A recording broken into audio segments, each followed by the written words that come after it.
Do you remember the actor Tom Green? He was in a ton of funny stuff in the 1900s and the early 2000s.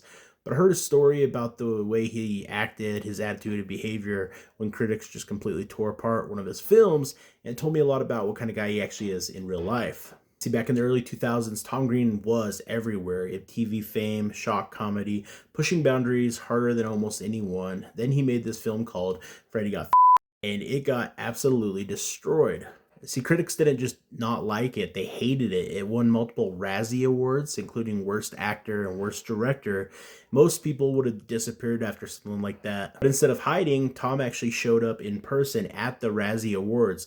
Not only that, he made a big deal about it. He rolled out a red carpet, he brought his own press, he treated the whole entire thing like it was a celebration instead of some kind of mockery, which up to that point it kind of was. There's even this moment where he goes on stage and plays a harmonica while accepting the awards, and he kind of completely leaned into the joke of it. And it's shocking because this was at a time when actors were actually terrified of public failure, and he flipped the whole entire thing into pretty much performance art. Nobody had done that before. The thing is that makes it better in hindsight is years later, a lot of comedians and filmmakers started to point out that Freddie Got actually was weirdly ahead of its time, almost like an anti-comedy experiment that people just didn't understand yet. And so the movie that should have ruined Tom Green actually kind of became a cult legend.